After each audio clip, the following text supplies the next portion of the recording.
우리에게 주신 하나님 말씀은 요한계시록 1장 9절에서 20절까지 한 목소리로 합독하겠습니다. 나 요한은 너희 형제요 예수의 환난과 나라와 참음에 동참하는 자라. 하나님의 말씀과 예수를 증언하였으므로 말미암아 반모라 하는 섬에 있었더니 주의 날에 내가 성령에 감동되어 내 뒤에서 나는 나팔 소리 같은 큰 음성을 들으니 이르되 내가 보는 것을 두루마리에 써서 에베소, 서머나, 버가모, 두아디라, 사데, 빌라델피아, 라오디게아 등 7교회에 보내라 하시기로, 몸을 돌이켜 나에게 말한 음성을 알아보려고 돌이킬 때에 7금 촛대를 보았는데 촛대 사이에 인자 같은 이가 발에 끌리는 옷을 입고 가슴에 금띠를 띠고 그의 머리와 털의 희기가 흰 양털 같고 눈 같으며 그의 눈은 불꽃 같고 그의 발은 풀무불에 단련한 빛난 주석 같고 그의 음성은 많은 물소리와 같으며 그의 오른손에 7별이 있고 그의 입에서 좌우에 날성검이 나오고 그 얼굴은 해가 힘있게 비치는 것 같더라. 내가 볼 때에 그의 발 앞에 엎드러져 죽은 자 같이 되매 그가 오른손을 내게 얹고 이르시되 두려워하지 말라. 나는 처음이요 마지막이니 곧 살아있는 자라. 내가 전에 죽었었노라. 볼지어다 이제 세세토록 살아있어 사망과 음부의 열쇠를 가졌노니 그러므로 네가 본 것과 지금 있는 일과 장차 될 일을 기록하라. 네가 본 것은 내 오른손의 7별의 비밀과 또 7금 촛대라. 7별은 7교회의 사자요 7촛대는 7교회니라. 아멘. 오직 그리스도를 바랄 때에 우리 그리스도인의 얼굴은 해가 힘있게 비치는 것 같은 그러한 얼굴이 될 줄로 믿습니다. 먼저 첫 번째로 우리 유배된 땅, 그러나 주님을 만난 자리, 이 반모섬에 대하여서 보기 원합니다. 9절을 읽습니다. 나 요한은 너희 형제요 예수의 환난과 나라와 참음에 동참하는 자라. 하나님의 말씀과 예수를 증언하였으므로 말미암아 반모라 하는 섬에 있었더니, 이 반모섬이라는 이 외딴 섬에 유배되어 있는 이 요한의 모습을 봅니다. 사역자도 교회도 또 공동체도 없이 그저 홀로 있는 것 같은 상황이었습니다. 그러나 그는 이렇게 고백합니다. 나는 너희 형제다. 또 예수 안에서 환난과 나라와 참음, 이 인내에 동참한 자라고 고백합니다. 비록 물리적으로 고립되어 있을지라도 영적으로는 하나된 이 교회와 연결되어 있다라는 그런 고백이죠. 그리고 바로 그 외로움의 자리가 하나님의 임재의 자리가 된다라는 것입니다. 우리에게도 마찬가지죠. 기도의 자리가 외롭게 느껴집니다. 신앙생활 가운데 끝없이 고립된 것처럼 또한 모든 교회와 그 섬김의 현장이 고립된 섬처럼 느껴질 때 이따금 그렇게 느껴질 때에 그때 주님은 그 자리를 찾아오신다는 것이죠. 주님은 우리가 가장 어두운 가운데 있을 때 가장 가까이 찾아오신다는 것을 기억하시기 바랍니다. 주님은 우리가 가장 고독할 때 가장 가까이 계신다라는 것입니다. 우리의 정말 빛을 발할 때에 정말 그 어두운 가운데 있을 때도 주님께서는 우리를 비추십니다. 두 번째로 주님의 음성이 이 나팔처럼 깨어나게 되는 그러한 하루가 되기를 원합니다. 10절과 11절인데요 같이 읽어보겠습니다. 주의 날에 내가 성령에 감동되어 내 뒤에서 나는 나팔소리 같은 큰 음성을 들으니 이르되 네가 보는 것을 두루마리에 써서 에베소, 서머나, 버가모, 두아디라, 사데, 빌라델비아, 라고디게아 등 7교회에 보내라 하시기로. 주의 날, 곧 부활하신 그 주님을 기념하는 그러한 주일 아침, 요한은 성령의 감동 가운데 이 하나님의 음성을 듣게 됩니다. 그 음성은 정말 나팔 소리처럼 컸다라고 이렇게 이야기를 하는데요. 나팔은 하나님의 이 주의를 환기시키는 음성이죠. 잠든 마음을 흔들고 또 길을 잃은 영혼을 부르면서 새로운 시대의 시작을 선언하는 것입니다. 주님께서는 말씀하십니다. 네가 보는 것을 책에 써서 어디에 보내라고 말씀하십니까? 7교회에 보내라 라고 말씀하십니다. 이 말씀은 개인의 깨달음을 넘어선 것입니다. 이것은 개인을 넘어 공동체를 향한 것이 되어야 하였다는 것입니다. 우리에게 동일한 것은 무엇입니까? 말씀은 나 하나만을 위한 것이 아니다라는 것이죠. 바로 곁에 있는 사람, 또한 내 공동체, 또 내 교회를 향한 하나님의 선물이라는 그러한 고백이 되어야 한다는 것입니다. 말씀이 들려지게 되었다면, 그 주님의 음성을 듣게 되었다면 이제 그 말씀을 듣고 누군가에게 건네야 한다는 것이죠. 세 번째, 가운데 나갑니다. 교회 가운데 거니시는 그런 영광의 주님을 바라보십시다. 우리 12절에서 16절인데요. 이 본문을 통해서 16절만 읽어볼까요? 그의 오른손에 7별이 있고 그의 입에서 좌우에 날성검이 나오고 그 얼굴은 해가 힘있게 비치는 것 같더라. 오늘 말씀 가운데 정말 중요한 그 포인트 가운데 그 얼굴은 해가 힘있게 비치는 것 같더라. 정말 처음에 말씀드렸죠. 우리 그리스도를 바라는 우리 주님의 몸된 교회는 또한 그리스도인은 그의 얼굴이 이처럼 해와 같이 빛나는 그 얼굴이 된다는 것입니다.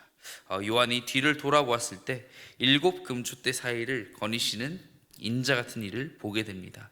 주님께서는 어디 계셨을까요? 하늘 보좌가 아니라 7 금촛대, 즉 교회들 한가운데 서 계셨습니다. 그리고 그분의 모습은 찬란합니다. 제사장의 옷을 입고 계시고 또 흰 머리카락은 거룩과 지혜를 또 상징하고 또 불꽃 같은 눈은 통찰과 심판을, 또 음성은 많은 물소리 같고 입에서 날선 검이 나오며 그 얼굴은 해처럼 빛났습니다. 이 모습은 단순한 위엄이 아닙니다. 그분이 누구신지를 말해주는 계시인 것입니다. 이 세상의 왕들, 그 왕 중에 왕 되신 그 주님, 그 비교할 수 없는 권능과 영광, 그리고 동시에 교회 안에서 거니시면서 우리를 돌보시는 그러한 사랑이 함께 있는 것입니다. 그러므로 오늘날 우리 주님은 멀리 계신 왕이 아니라 우리 교회 사이사이마다 걸으시는 주님이시라는 것입니다. 그러므로 주님은 우리의 먼 곳이 아니라 가까이 계신다는 것입니다. 이 사실을 믿으십니까? 아멘입니다. 네 번째로 두려움에 엎드린 자를 일으키시는 그 손길을 경험하기 원합니다. 17절입니다. 같이 읽겠습니다. 내가 볼 때에 그의 발 아래 엎드러져 죽은 자 같이 되매 그가 오른손을 내게 얹고 이르시되 두려워하지 말라 나는 처음이요 마지막이니. 우리 알파와 오메가 이 이야기를 아시지요? 요한은 주님의 영광 앞에서 죽은 자 같이 엎드렸습니다. 인간은 거룩 앞에서 서 있을 수 없는 존재이죠. 빛이 강할수록 그림자같이 터지듯이 우리 하나님의 임재 앞에 선 인간, 이 인간이 얼마나 이 자기 자신이 얼마나 약한 존재인지를 깨닫게 되는 것입니다. 그런데 그 순간 주님은 그 인간을, 그 사람을 외면하지 않으시고 나를 외면하지 않으시고 그 강하신 오른손을 내밀어서 어루만지십니다. 두려워하지 말라 나는 처음이요 마지막이다. 주님은 요한에게, 아니 두려움에 잠긴 우리 모두에게, 저와 여러분 가운데 이 하나님의 존재와 약속을 다시 떠올리게 하신다는 것입니다. 알파와 오메가이신 주님, 죽음을 이기시고 또 지금 살아계신 주님, 사망과 음부의 열쇠를 가지신 그 주님께서 지금 나를 붙들고 계신다는 사실을 기억하시기를 간절히 소망합니다. 이 거룩한 주님의 손은 우리를 꾸짖기 위한 손이 아니라 일으키시는 손이신 곳이지요.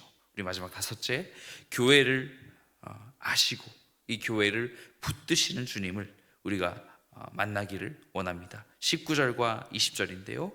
우리 한 목소리로 읽겠습니다. 그러므로 내가 본 것과 지금 있는 일과 장차될 일을 기록하라. 내가 본 것은 내 오른손에 7별의 비밀과 또 7 금촛대라.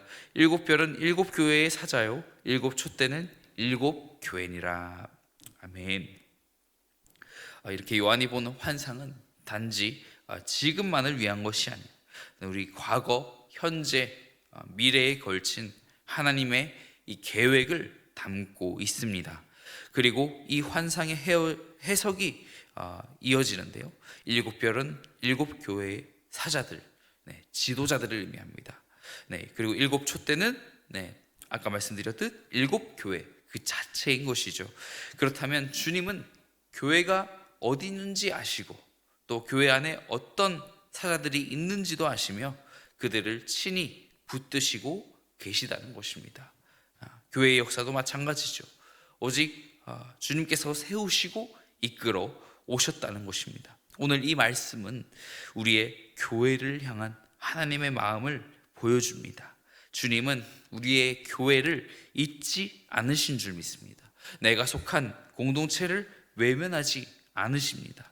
우리의 사역과 그 눈물과 또 기도를 주님께서는 손바닥에 새기시듯 기억하고 계십니다. 주님께서 우리 교회를 붙드시듯 저와 여러분의 삶 또한 붙드시고 계신다는 것입니다. 사랑하는 성도 여러분, 이 새벽 가운데 요한의 눈에 비친 그 영광의 주님을 우리도 함께 바라보기를 원합니다.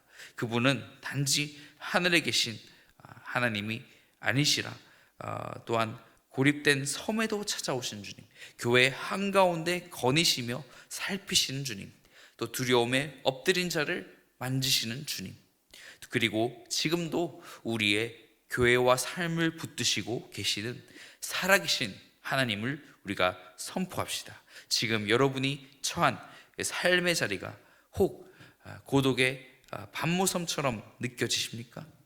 그러할지라도 주의 날, 또 주님의 임재는 그 자리 가운데에도 이 마음을 우리가 기억하며 나아갑시다. 그 음성은 다시 우리를 깨우고 그 눈이 우리를 주목하시며 그 주님의 손이 우리를 일으키시며 그 말씀이 우리를 다시 교회로 또한 세상으로 보내신다는 것을 우리가 기억하며 나아가는, 또 이 말씀을 따라서 나도 이 교회 가운데 주님의 빛을 비추는 금촛대가 되게 하옵소서, 그렇게 고백하는 저와 여러분이 되시기를 우리 예수님의 이름으로 간절히 축복합니다. 이 시간 함께 기도하겠습니다. 거룩하신 주님, 고요한 이 새벽 가운데 말씀으로 찾아와 주셔서 감사합니다. 우리의 마음이 외로움과 두려움 가운데 있을지라도 주님은 찾아오셔서 말씀하시고 붙드시고 일으키시는 그 주님을 듣게 하시고 그 주님을 바라보게 하여 주시고 그 주님의 손에 붙들린 거룩한 삶 되게 하여 주시옵소서. 우리의 교회를 또한 우리의 교회 가운데 세워진 모든 아버지 하나님 목자님들 또한 아버지 하나님 모든 성도님들 가운데 우리 공동체를 주님 손에 맡겨 드리오니 주님의 교회 사이를 거니시는 그 주님께서 오늘도 우리 가운데 거하시고 우리의 걸음을 인도하여 주시옵소서. 우리의 간구와 모든 우리의 간절한 소망이 주님의 그 선하심 아래 이루어지고 또 응답되어질 줄로 믿습니다. 믿음의 선포로 나아가게 하여 주시옵소서. 감사드리며 놀라우신 이름 예수님의 이름 받들어 기도하옵나이다. 아멘. 이 시간 주기도문 하신 후에 각자의 기도의 제목으로 나아가겠습니다. 하늘에 계신 우리 아버지여, 이름이 거룩히 여김을 받으시오며 나라가 임하시오며 뜻이 하늘에서 이루어진 것 같이 땅에서도 이루어지이다. 오늘 우리에게 일용할 양식을 주시옵고 우리가 우리에게 죄 지은 자를 사하여 준 것 같이 우리 죄를 사하여 주시옵고 우리를 시험에 들게 하지 마시옵고 다만 악에서 구하시옵소서. 나라와 권세와 영광이 아버지께 영원히 있사옵나이다.